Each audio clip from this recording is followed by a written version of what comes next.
दोस्तों नमस्कार, मैं हूं विजय और आप देख रहे हैं विजय टॉक्स यूट्यूब चैनल। तो दोस्तों आज के वीडियो में अगर आप भी बेल्ट्रॉन का रजिस्ट्रेशन करना चाहते हैं और बेल्ट्रॉन में 2024 में नौकरी लेना चाहते हैं तो दोस्तों आपके लिए सुनहरा अवसर है, क्योंकि बेल्ट्रॉन का जो डाटा एंट्री ऑपरेटर के पोस्ट के लिए रजिस्ट्रेशन होना जो है वो आपको 20 फरवरी से ही स्टार्ट हो चुका है। तो दोस्तों बता दूं कि आप लोगों को कि ये बेल्ट्रॉन का डाटा एंट्री ऑपरेटर के पोस्ट के लिए जो है वो आपको रजिस्ट्रेशन स्टार्ट हो चुका है और ये 20 फरवरी से स्टार्ट होकर के 15 मार्च तक जो है वो आपको रजिस्ट्रेशन की प्रक्रिया चलने वाली है। तो अगर आपके मन में भी ख्याल है कि हम बेल्ट्रॉन में नौकरी करें डाटा एंट्री ऑपरेटर के पोस्ट पे, तो आपके लिए सुनहरा अवसर है, आप जो है वो रजिस्ट्रेशन कर सकते हैं। लेकिन बशर्ते दोस्तों आपको जो है वो आपको कौन कौन से गलती कर सकते हैं उसको लेकर के हम आज के इस वीडियो में बताने वाले हैं कि कौन से गलती जो है वो आप नहीं करें जिसको लेकर के आपका फॉर्म जो है वो रिजेक्ट नहीं हो। क्योंकि अगर आप एक भी गलती कर बैठते हैं तो आपका जो है वो फॉर्म पैसा भी लग जाएगा भरने में और वो रिजेक्ट कर दिया जाएगा। क्योंकि जो है वो दोस्तों इसमें जो नोटिफिकेशन के अनुसार बताया जा रहा है कि बहुत सारे ऐसे क्वेश्चन जो है वो आपको अराइज हो रहा है।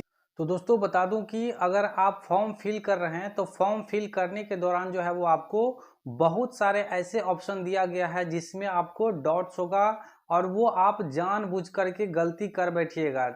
जैसा कि आप लोगों को बता दूं कि यहाँ पे टाइपिंग से रिलेटेड जो है वो आपको पूछा जा रहा है कि आप टाइपिंग किस है ना मीडियम में देना चाहते हैं, हिंदी, इंग्लिश या बोथ। तो बहुत सारे ऐसे अभ्यर्थी हैं जो केवल इंग्लिश दे रहे हैं, इंग्लिश में आ रहा है टाइपिंग तो, और बहुत सारे ऐसे हैं जो केवल हिंदी सेलेक्ट कर रहे हैं। तो क्या कुछ देना है, हिंदी देना है, इंग्लिश देना है, वो आपको नोटिफिकेशन में साफ तौर पे लिखा गया है। तो जो भी आपके मन में डाउट्स है वो हो आज हम क्लियर करने वाले हैं। साथ ही कौन कौन से जो है वो डॉक्यूमेंट आपको, अगर आप ये रजिस्ट्रेशन करते हैं तो आपको कौन कौन से डॉक्यूमेंट जो है वो आपको अपलोड करना है। जाति प्रमाण पत्र अपलोड करना है या फिर जो ओबीसी है, ईबीसी है, उसको एनसीएल सर्टिफिकेट अपलोड करना है। तो जब आप इसको रजिस्ट्रेशन करेंगे तो जो आपके मन में डाउट्स होगा आप रजिस्ट्रेशन करने से पहले एक बार ये वीडियो देख लीजिए, ताकि आप जानबूझकर जो है वो फॉर्म गलत नहीं कर बैठे। क्योंकि इसमें करेक्शन का जो है वो आपको ऑप्शन अगर बाद में देता है तो ठीक है, आप करेक्शन कर पाइएगा। लेकिन अगर नहीं दे पाता है करेक्शन के लिए तो आपका जो है फॉर्म रिजेक्ट कर दिया जाएगा। क्योंकि बहुत सारे ऐसे अभ्यर्थी हैं जो ओबीसी कैटेगरी के हैं, ईबीसी के हैं और वो कास्ट सर्टिफिकेट अपलोड कर रहे हैं, तो आपको जो है वो आरक्षण नहीं मिलेगा, आपका लाभ जो है वो नहीं मिलेगा। उस स्थिति में जो है वो आपको एनसीएल होता है, नॉन क्रीमिलियर सर्टिफिकेट होता है, वो आपको अपलोड करना पड़ेगा। तो पूरी जानकारी देने वाले हैं, वीडियो के लास्ट तक बने रहें। और अगर आप मेरे चैनल पे पहली बार आए हैं तो सब्सक्राइब कर लीजिए, ताकि इसी तरह का जो है वो आपको न्यूज़ नोटिस बेल्ट्रॉन से संबंधित जो भी आएगा तो आपको इस चैनल के माध्यम से जो है वो इन्फॉर्मेशन मिलता रहे। तो बैकग्राउंड में आप देख सकते हैं ये बेल्ट्रॉन का ऑफिशियल वेबसाइट है। तो दोस्तों बेल्ट्रॉन के ऑफिशियल वेबसाइट पे हम आ चुके हैं bsedc.bihar.gov.in। तो जैसे ही आप ये क्रोम ब्राउज़र में या जो भी ब्राउज़र है उसमें आप टाइप करेंगे तो लेटेस्ट अपडेट में जो है वो आपको देखने को मिल जाएगा, न्यूज़ एंड इवेंट में registration link for BSEDC DO 2024 application form. तो इस पर हमको सिंपली क्लिक कर देना है और जैसे ही आप इस पर क्लिक करेंगे तो यहाँ पे जो है वो आपको लिंक दिया गया है रजिस्ट्रेशन करने के लिए, DEO यानी डाटा एंट्री ऑपरेटर के लिए। तो इस पे हम फॉर्म पे जो है वो ये लिंक पे क्लिक करेंगे और यहाँ पे पहले जो है वो आपको रजिस्ट्रेशन करना पड़ेगा। अगर आप पहले से रजिस्ट्रेशन कर चुके हैं तो आपको यूजर आईडी जो है वो और पासवर्ड डाल के आपको लॉगिन करना है।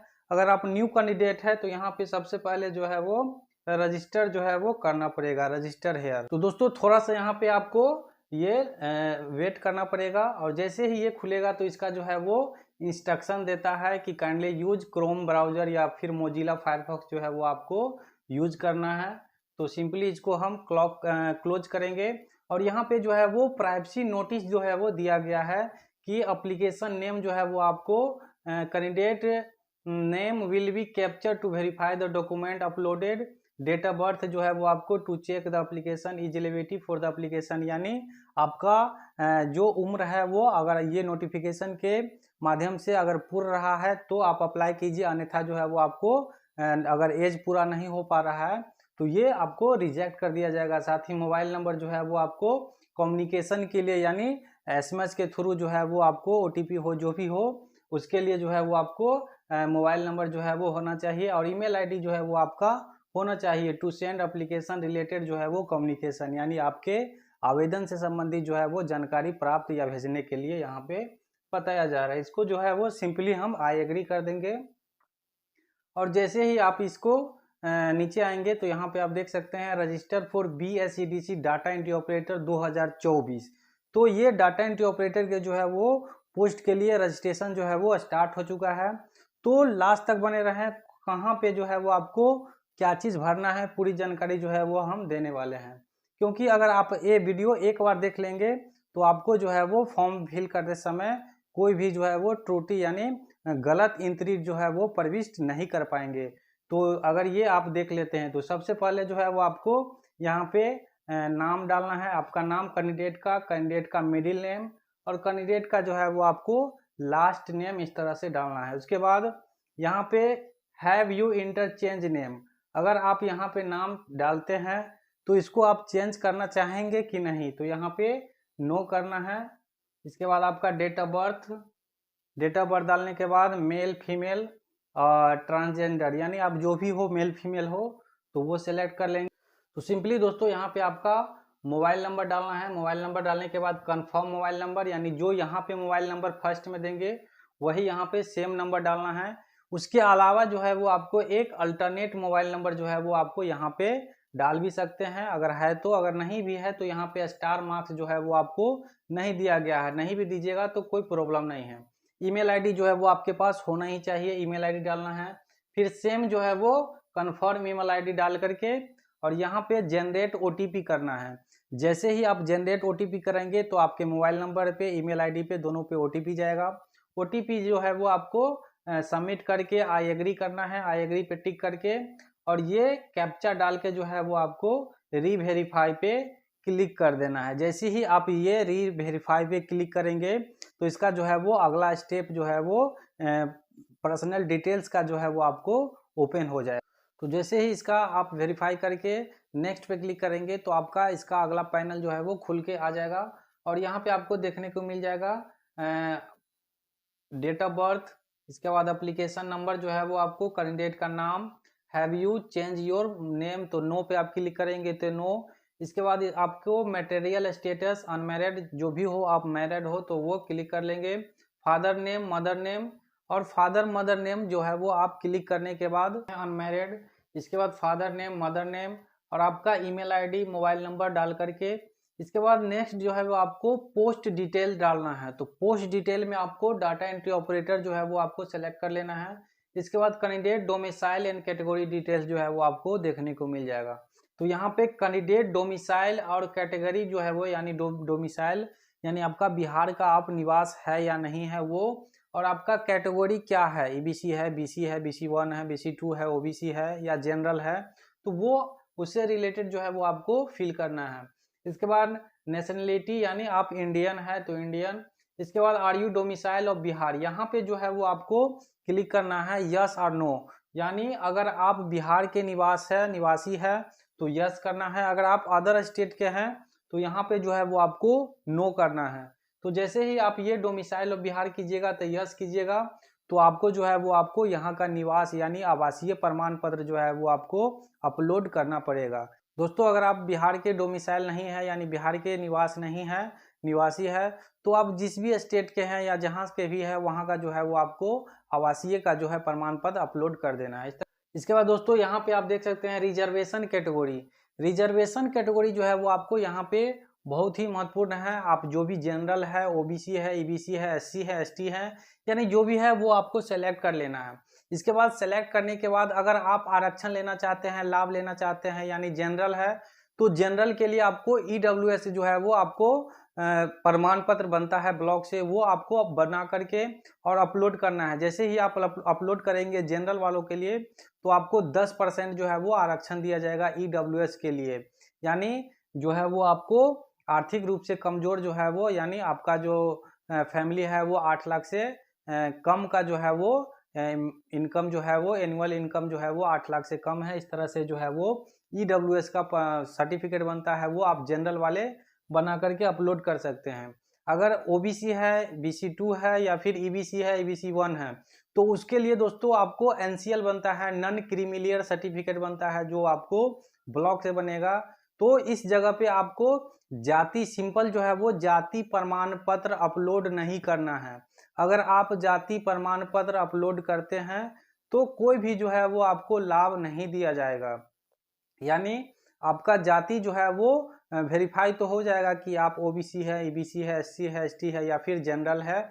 उस हिसाब से आपका जो रजिस्ट्रेशन का चार्ज है 1000 या फिर 250, वो आपको लग जाएगा। लेकिन ज्वाइनिंग के समय में जब पैनल बनेगा तो उस समय में जो है वो आपको आरक्षण नहीं मिलेगा। दोस्तों 100% आरक्षण रोस्टर के अनुसार जो है वो आपको जो फाइनल मेधा सूची यानी फाइनल मेरिट लिस्ट तैयार किया जाता है, फिर उसके बाद ज्वाइनिंग जो दिया जाएगा तो उसमें जो है वो आपको आरक्षण नहीं मिलेगा, लाभ नहीं मिलेगा। तो इस तरह से अगर आप जनरल कैटेगरी के हैं तो आपको ईडब्ल्यूएस सर्टिफिकेट अब बना करके और अपलोड कर दीजिए। इसी के साथ अगर आप ओबीसी हैं तो ओबीसी के लिए जो है वो, या ईबीसी है, बीसी 2, ईबीसी 1, तो उसके लिए जो है वो आपको एनसीएल सर्टिफिकेट बनता है, नॉन क्रीमिलियर। तो वो बना करके फिर जो है वो आप अपलोड कीजिए, तो आपका जो है वो आरक्षण मिल जाएगा। अगर दोस्तों सिंपल आप कास्ट सर्टिफिकेट भी अपलोड करते हैं तो कोई प्रॉब्लम नहीं है, आपका जो है वो फॉर्म सबमिट हो जाएगा, लेकिन आरक्षण जो है वो आपको नहीं मिलेगा। इस तरह से ये कैटेगरी से संबंधित जो है वो आपको जानकारी मिला। इसके बाद कैटेगरी सर्टिफिकेट डिटेल, जैसे ही आप बीसी 1 दिए तो ये आपको इसका जैसे ही बताएं कि बीसी 1 है या बीसी 2 है या ईबीसी है, ईबीसी 1 है, तो उसके लिए जो है वो आपको कैटेगरी सर्टिफिकेट इशू अथॉरिटी, यानी किसके द्वारा जो है वो ये इशू किया गया है, तो रेवेन्यू ऑफिसर यानी आरओ होता है, आरओ, उसके द्वारा। इसके बाद कैटेगरी सर्टिफिकेट इशू डेट, किस डेट में आपका ये डेट बना है, इशू हुआ है, और कैटेगरी सर्टिफिकेट सीरियल नंबर। तो यहाँ पे दोस्तों देख सकते हैं ये BCCCO, यानी ये जो है वो आपको जाति सर्टिफिकेट अपलोड किया गया है। तो आप भी जाति सर्टिफिकेट अपलोड करते हैं, कोई दिक्कत नहीं है, लेकिन उसके जगह पे आप एनसीएल सर्टिफिकेट अपलोड करते हैं तो आपको जो है वो आरक्षण मिलेगा। इस तरह से नेक्स्ट हम डोमिसाइल सर्टिफिकेट डिटेल की बात करें।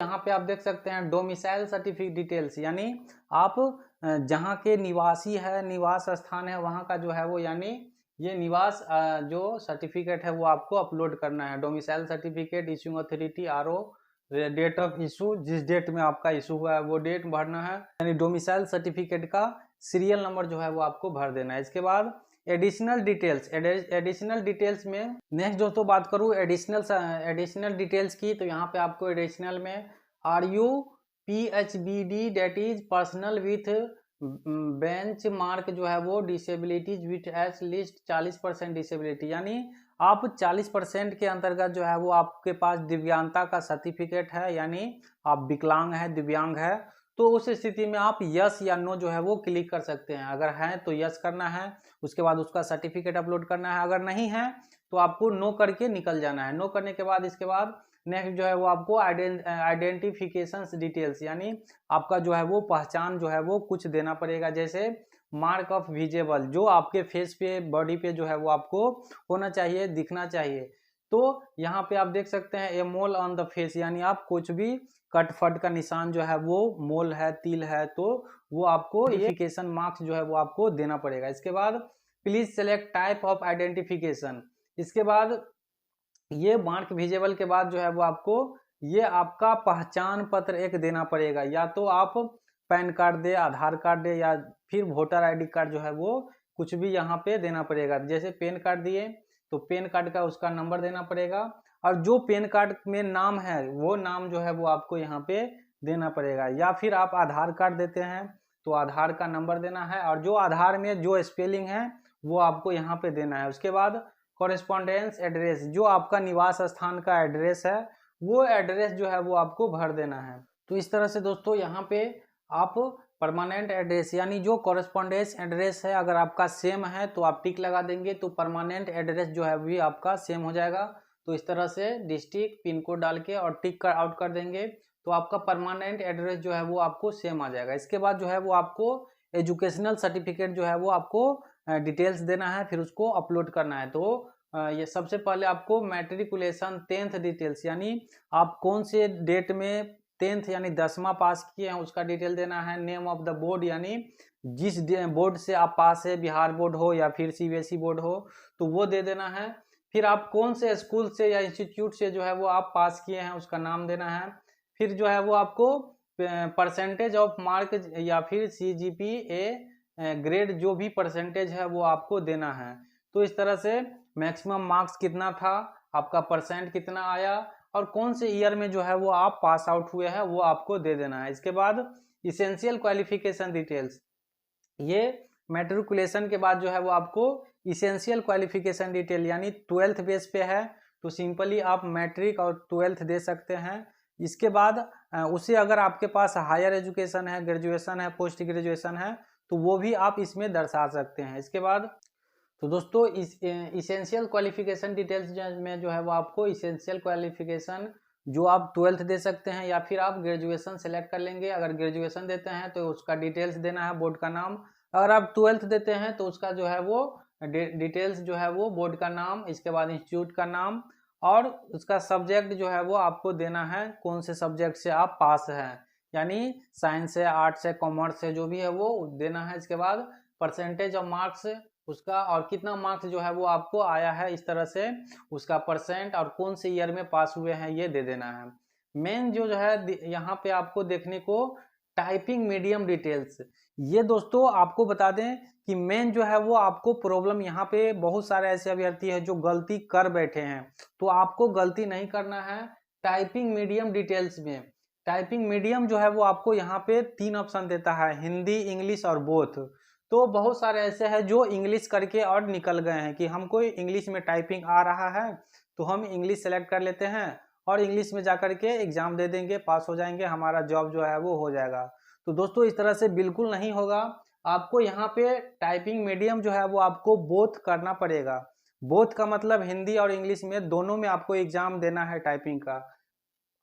अगर आप सिर्फ इंग्लिश में देते हैं तो आपका जो है वो फाइनल नहीं बनेगा, निर्माण नहीं होगा, क्योंकि इसका जो है वो आपको नोटिफिकेशन में साफ लिखा गया है कि इंग्लिश में आपको 30 का स्पीड होना चाहिए या फिर आपको हिंदी में जो है वो आपको 25 का स्पीड जो है वो होना चाहिए। ये तो हो गया कि आपको इंग्लिश में 30 या फिर हिंदी में 25 का कोई एक में जो है वो आना चाहिए। लेकिन लास्ट में जो है वो बताया गया है कि आपका फाइनल मेरिट लिस्ट जो है वो आपको जो बनेगा, मेधा सूची तैयार होगा, वो हिंदी टाइपिंग के अनुसार ही आपको तैयार किया जाएगा।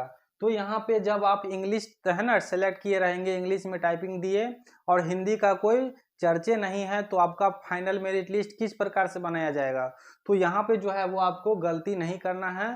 टाइपिंग का जो मीडियम है वो आपको बोथ सेलेक्ट करना है और हिंदी इंग्लिश दोनों में जो है वो आपको, अगर टाइपिंग नहीं आ रहा है तो आप अभी से प्रैक्टिस कर दीजिए, क्योंकि ये जो है वो आपको फॉर्म रजिस्ट्रेशन होने के बाद कम से कम आपको 5 से 6 महीना जो है वो आपको लगने वाला है एग्जाम को लेकर के। तब तक जो है वो आप अच्छा से अच्छा तैयारी कर सकते हैं, टाइपिंग का हो या फिर इसका जो CBT एग्जाम होता है 60 नंबर का क्वेश्चन, उसमें जो है वो आप अच्छा से अच्छा तैयारी कर सकते हैं। अगर आपको प्रीवियस ईयर का क्वेश्चन चाहिए तो नीचे आपको टेलीग्राम का लिंक मिल जाएगा, वहां से आप जुड़ करके और प्राप्त कर सकते हैं।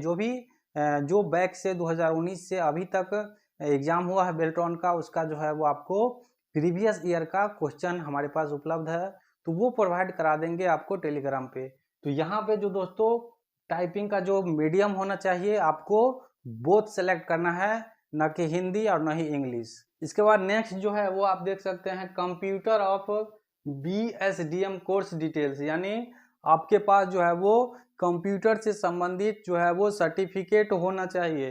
जो रिक्वायर्ड कंप्यूटर या BSDM कोर्स जो है वो आपको प्रधानमंत्री कौशल विकास योजना के तहत आप कोर्स किए हुए हैं, अगर वो है तो भी हो जाएगा, या तो फिर आपको 1 साल का कंप्यूटर कोर्स का जो है वो आपको कोई भी सर्टिफिकेट होना चाहिए। इसके बाद इंस्टीट्यूट पास फ्रॉम आप कौन से अगर ये देते हैं तो उसका डिटेल्स देना है। इंस्टीट्यूट रिकॉग्नाइज ऑन या नोट जो है वो आपको ये जो आपका ये कंप्यूटर सेंटर है वो आपको रिकॉग्नाइज है या नहीं है, यस नो करना है। इसके बाद यहाँ पे जो है वो आपको दोस्तों देखने को मिल जाएगा टेस्ट सिटी प्रेफरेंस। यहाँ टेस्ट सिटी का बात किया जा रहा है, यानी जो इसका एग्जाम लिया जाएगा उसका बात किया जा रहा है। आपको जॉब का जो सेलेक्ट करना है प्रेफरेंस, आप कौन से डिस्ट्रिक्ट में ज्वाइन करना चाहते हैं जॉब के लिए, तो वो दोस्तों आपको जब केवाईसी किया जाता है तो उसमें आपको चूज करना होता है।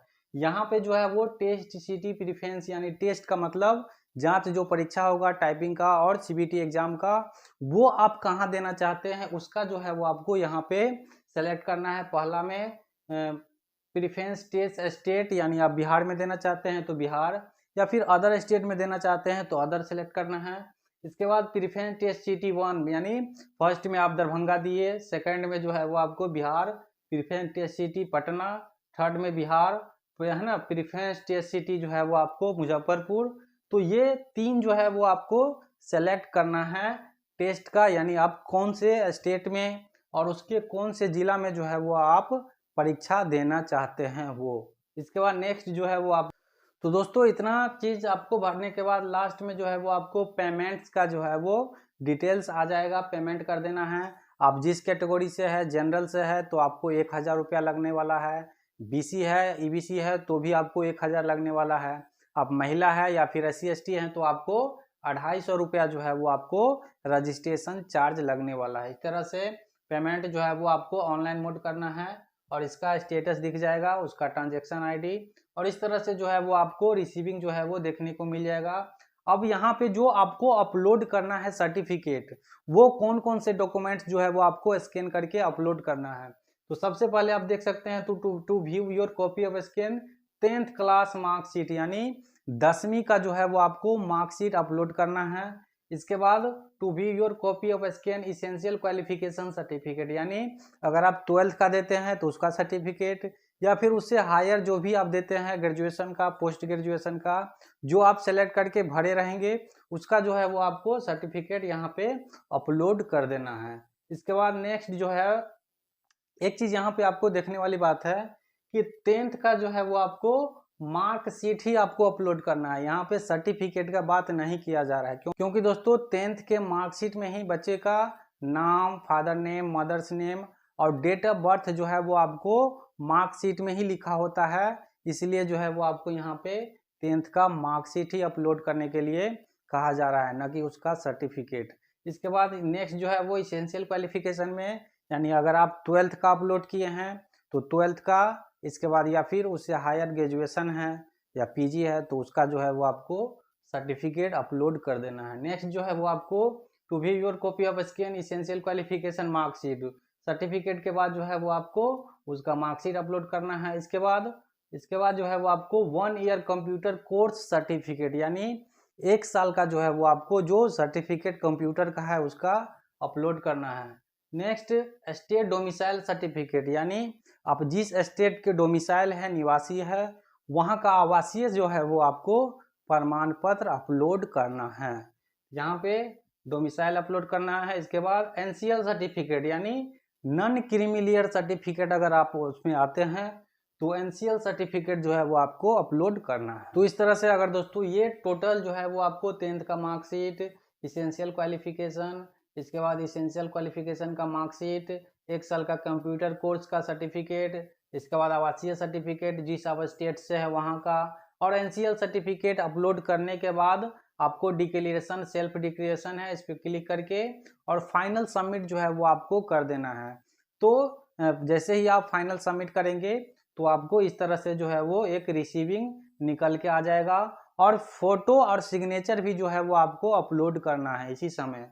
तो यहाँ पे आप देख सकते हैं सिग्नेचर आपका अपलोड हो जाएगा और फोटो जो है वो आपको इस तरह से आ जाएगा, तो आपका फोटो जो है वो आपको अपलोड हो जाएगा। इस तरह से आपका जो है वो रजिस्ट्रेशन सबमिट हो जाएगा। तो दोस्तों इसकी ऑफिशियल जो नोटिफिकेशन है उसकी ओर थोड़ा सा देख लेते हैं कि आपको टाइपिंग से संबंधित जो है वो कन्फ्यूजन दूर हो सके। तो यहाँ पे डाटा एंट्री ऑपरेटर के ऑनलाइन रजिस्ट्रेशन की सूचना जो है वो आपको दिया गया है। शैक्षणिक योग्यता में भी आपको देख सकते हैं 10+2 पास एवं 1 वर्ष का जो है वो कंप्यूटर कोर्स तथा हिंदी या अंग्रेजी टाइपिंग का अनुभव रखने वाले अभ्यर्थी जो है वो 10+2 पास एवं BSDM बिहार कौशल विकास मिशन द्वारा 400 घंटे का जो DDE कोर्स होता है वो अगर आप किए हैं डोमेस्टिक डाटा एंट्री ऑपरेटर का कोर्स, तो आप जो है वो इस फॉर्म को अप्लाई कर सकते हैं। तो यहाँ पे आप देख सकते हैं कि 12th पास एवं 1 वर्ष का कंप्यूटर कोर्स तथा हिंदी या अंग्रेजी टाइपिंग के अनुभव, या तो आपके पास हिंदी का होना चाहिए या फिर अंग्रेजी का जो है वो आपको टाइपिंग का अनुभव होना चाहिए। लेकिन यहाँ पे लास्ट में जो है वो आपको बताते हैं कि इसका जो फाइनल मेरिट लिस्ट बनता है वो आपको हिंदी टाइपिंग के अनुसार ही बनाया जाता है। तो इस तरह से आपको यहाँ पे बताया गया है। परीक्षा का शुल्क यहाँ पे 250 रुपया जो है वो आपको देख सकते हैं, जो अनुसूचित जाति अनुसूचित जनजाति है उसके लिए, और जनरल के जो है लिए जो है वो आपको 1000 रुपया लगने वाला है। यहाँ 20 तारीख से लेकर के और 15 मार्च तक जो है वो आपको चलने वाला है। यहाँ पे अगर इसकी सिलेबस की बात करें तो आपको NIOS के डाटा एंट्री ऑपरेटर का जो सिलेबस है कोड 336 उसी का समान होता है। इसका जो है वो आपको सिलेबस भी बेल्ट्रॉन के वेबसाइट पे दिया गया है। तो इस तरह से इसका MCQ मल्टीपल चूज क्वेश्चन का जो परीक्षा होता है वो 1 घंटे का होता है और टोटल 60 क्वेश्चन पूछा जाता है। 60 में आपको 30 नंबर लाना होता है।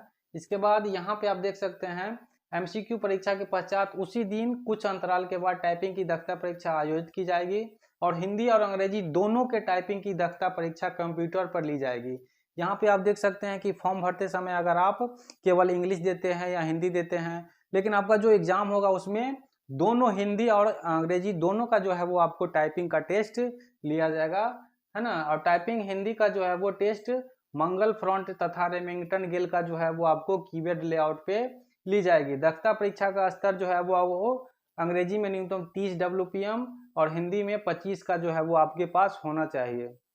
इसके बाद निर्धारित दक्षता स्तर पर महिलाओं अनुसूचित जाति जनजाति के लिए जो है वो प्रत्येक मूल्यांकन में 10% तथा दिव्यांग अभ्यर्थी जो है सक्षम पदाधिकारी द्वारा जो 40% दिव्यांगता का प्रमाण पत्र जो है वो आपको या फिर 15% की अधिमानता की जाएगी तथा परीक्षा उपरांत अभ्यर्थियों की कट ऑफ का अंक जो है वो आपको निर्धारित कर पैनल संधारित किया जाएगा।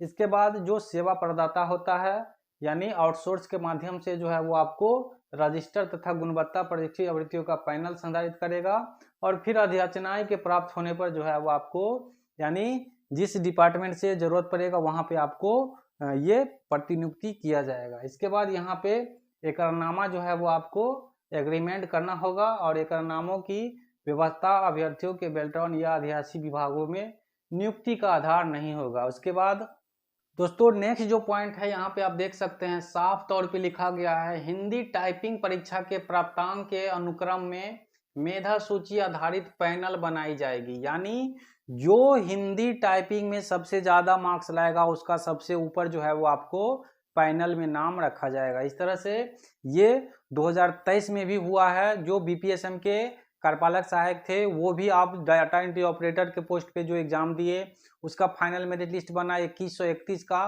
तो उसमें भी दोस्तों वैसा ही किया गया है, यानी जो हिंदी टाइपिंग में जितना ज़्यादा मार्क्स लाए उसका जो है वो आपको ऊपर रखा गया था मेधा सूची में यानी फाइनल मेरिट लिस्ट में। तो इस तरह से हिंदी टाइपिंग परीक्षा के प्राप्तांक के अनुक्रम में मेधा सूची आधारित पैनल बनाई जाएगी तथा विभागों कार्यालयों निकायों से प्राप्त अध्याचना के विरुद्ध पैनल से प्रतिनियुक्ति में 100 पॉइंट आरक्षण रोस्टर के अनुसार आरक्षण का लाभ दिया जाएगा। यहाँ पे अगर दोस्तों आरक्षण का अगर आप लाभ लेना चाहते हैं तो अभी रजिस्ट्रेशन के टाइम में ही आपको, अगर आप जनरल है तो EWS का जो है वो आपको अपलोड करना पड़ेगा सर्टिफिकेट। अगर आप OBC या फिर दोस्तों अगर आप OBC है, EBC है, ABC 1 है, BC 2 है तो आपको NCL सर्टिफिकेट जो है वो आपको इसी समय जो रजिस्ट्रेशन हो रहा है उसी में आपको बना करके और अपलोड करना पड़ेगा। जब आप अपलोड करेंगे तब जो है वो आपको इस समय में जब फाइनल मेरिट लिस्ट बनेगा तो आरक्षण का जो है वो आपको लाभ दिया जाएगा। इस तरह से यहाँ पे साफ तौर पे लिखा गया है। इसके बाद ऑनलाइन आवेदन फॉर्म के अनुसार आवेदकों द्वारा निर्देशानुसार फॉर्म भरे जाएंगे, जो भी भरा रहा है, और कागजात प्रमाण पत्र जो है वो आपको अपलोड करना होगा। इसके बाद उम्मीदवारों को फॉर्म भरने में पूरी सावधानी बरतनी है, और जो भी गलत कागजात या कुछ भी स्थान पे अपलोड नहीं करने की स्थिति में जो है वो आपको आवेदन है ना रिजेक्ट कर दिया जाएगा। इस तरह से जो है वो आपको जब ये फॉर्म फिल हो जाएगा तो एडमिट कार्ड जो है वो डाउनलोड का भी नोटिफिकेशन दिया जाएगा। अगर आपको कोई भी सुझाव या शिकायत हो इसको तो इसका टोल फ्री नंबर भी आपको दिया गया है इस तरह से। तो दोस्तों आई होप कि आपको जो बेल्ट्रॉन का रजिस्ट्रेशन जो फॉर्म फिल हो रहा है उसका जो भी कन्फ्यूजन या डॉट्स था वो आपको क्लियर हो गया होगा। यानी जाति जो है वो आपको जिस जाति से है, अगर जनरल से है तो आपको आरक्षण लेना है तो EWS का सर्टिफिकेट अपलोड करना है। अगर आप EBC है या फिर OBC सर्टिफिकेट का है तो आपको NCL सर्टिफिकेट जो है वो आपको अपलोड करना है। साथ ही जो ध्यान में रखने वाली बात है कि आपको जो टाइपिंग का जो सेलेक्ट करना है वो आपको टाइपिंग का मीडियम हिंदी और इंग्लिश और बोथ, तो आपको बोथ पे सेलेक्ट करके जो है वो आपको ऑनलाइन रजिस्ट्रेशन करना है। तो इस तरह से अगर आपके मन में कोई भी दिक्कत या कन्फ्यूजन है, कोई भी सवाल है तो आप नीचे कमेंट बॉक्स में लिखिए, या फिर आप नीचे टेलीग्राम का लिंक मिल जाएगा डिस्क्रिप्शन बॉक्स में, वहां से जुड़ करके और आप हमसे बात कर सकते हैं। जो भी दिक्कत हो वो आप बता सकते हैं। अगर आप दोस्तों तैयारी करना चाहते हैं ये बेल्ट्रॉन का एग्जाम का तो आपको प्रीवियस ईयर का क्वेश्चन भी आपको अगर चाहिए तो डिस्क्रिप्शन बॉक्स में टेलीग्राम का लिंक है, वहां से आप प्राप्त कर सकते हैं। तो फिर मिलते हैं इसी तरह के और एक नई जानकारी के साथ नए वीडियो में, तब तक के लिए धन्यवाद।